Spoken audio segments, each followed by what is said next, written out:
उसने कहा बच्चों comparing A1 by A2, B1 by B2, C1 by C2, find out whether the following pair of system are consistent और inconsistent. ठीक, तो बस हमें ये बताना है कि कंसिस्टेंट है कि इनकंसिस्टेंट है। तो बताओ कंसिस्टेंट कब कब होता था? सर जब इंटरसेप्टिंग होती थी या कोइंसिडेंट होती थी।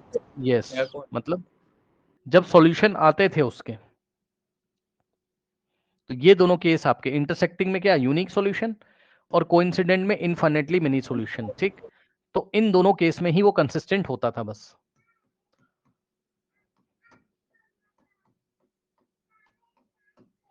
और इस बार भाई ग्राफ का क्वेश्चन पक्का आएगा, देख लेना, बता रहा हूं मैं, ट्रायंगल वाला, ऐसा मुझे लग रहा है। न्यू वाली बुक में इन्होंने प्रिंट करके दे दिया है ग्राफ को, पहले ये लोग नहीं देते थे, पता है 10 साल पहले देते थे, अभी इन्होंने फिर से दे दिया है।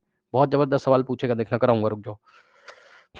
देखो 5 नंबर में आएगा, 5 या 3 नंबर में। बोर्ड एग्जाम की बात कर रहा हूँ, आपके स्कूल की बात नहीं कर रहा हूँ, बोर्ड एग्जाम की। और नीचे वाला बच्चों ये केस कौन सा हो गया? कोई भी सॉल्यूशन नहीं है, इनकंसिस्टेंट। इनकंसिस्टेंट।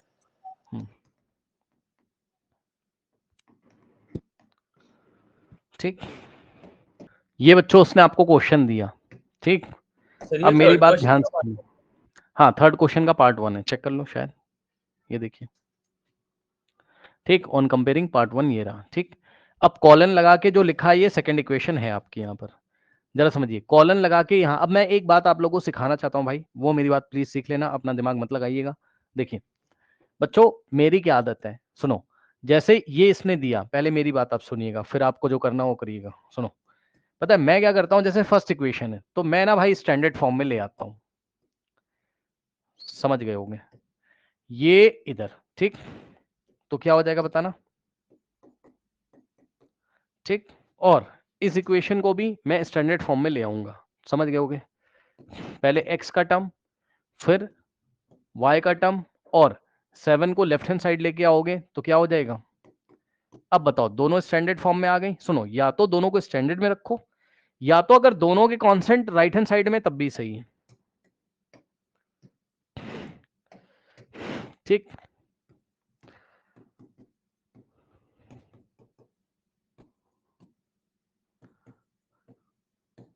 ये भी सही है, लेकिन अब जो करने जा रहा हूं वो गलत है। मान लो किसी बच्चे ने ऐसा कर दिया, क्या किया, 3x प्लस 2y है ना, 5 को तो गलती से, मतलब इधर ये ऐसे ले आके दिखा रहा है फर्स्ट इक्वेशन, और सेकंड इक्वेशन का रिप्रेजेंटेशन ऐसे कर रहा है। अब गलत हो जाएगा सवाल आपका, ऐसा नहीं करना है। सीख गए हो या नहीं, जल्दी से बताओ। Yes sir. Yes sir. क्या सीखा? कि या तो दोनों कांस्टेंट राइट हैंड साइड में ही होने चाहिए, या तो दोनों कांस्टेंट सी वाले टर्म्स लेफ्ट हैंड साइड में होने चाहिए। ठीक, चलो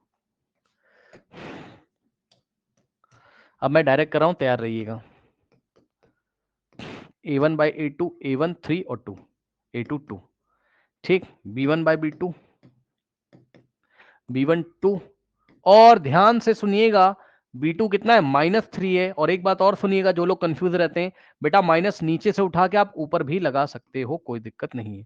और चाहो तो आप 2/3 के सामने भी लगा सकते हो, कोई दिक्कत नहीं, -2/3। ठीक,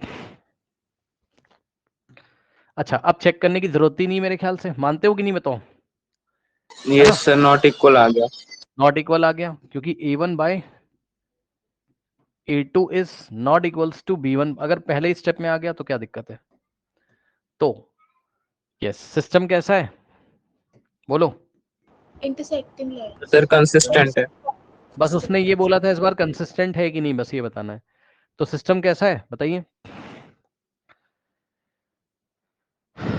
बताइए।